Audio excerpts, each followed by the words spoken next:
জ্বালানি সংকটের গুজবে রাজধানী সহ সারা দেশের পেট্রোল পাম্পগুলোতে দেখা দিয়েছে গ্রাহকদের উপচে পড়া ভিড়। পরিস্থিতি নিয়ন্ত্রণে রাজধানীর বিভিন্ন পাম্প পরিদর্শন করেছেন জ্বালানি মন্ত্রী ও প্রতিমন্ত্রী। জ্বালানির সংকট যাতে না হয় সেজন্য তেল বিক্রিতে রেশনিং ব্যবস্থা চালুর ঘোষণা দিয়ে মজুদ না করার আহ্বান জানিয়েছেন তারা। সিরাত আল মুস্তাকিমের রিপোর্ট। নগদ নিয়ে এলো হার না মানা হার অফার। সর্বনিম্ন 10,000 টাকা রেমিটেন্স নগদে পাঠালে থাকছে স্বর্ণের হার জেতার সুযোগ।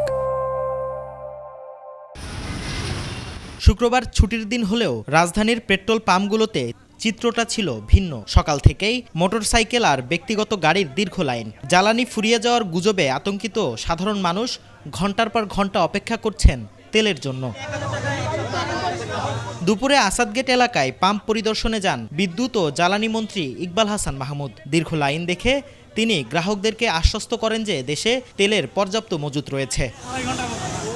রাজধানীর পরিবাগ এলাকায় পাম্প পরিদর্শনে যান জ্বালানি প্রতিমন্ত্রী অনিন্দ ইসলাম অমিত। তিনি গ্রাহকদের সাথে কথা বলেন এবং পরিস্থিতি স্বাভাবিক রাখতে নতুন সিদ্ধান্তের কথা জানান। প্রতিমন্ত্রী জানান, দীর্ঘমেয়াদে যাতে দেশে জ্বালানি সংকট না হয় সেজন্য রেশনিং পদ্ধতিতে জ্বালানি তেল বিক্রি করা হবে।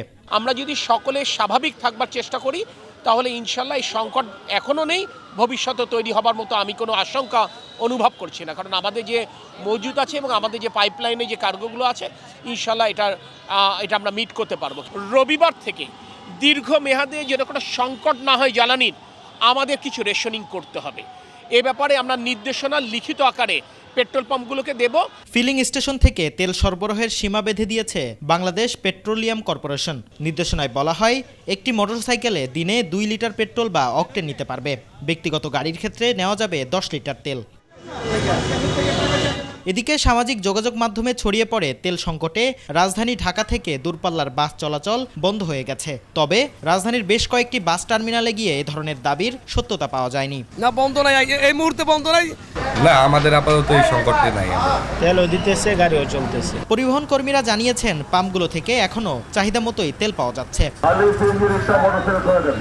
সিরাত আল মুস্তাকিম, 21 টেলিভিশন, ঢাকা।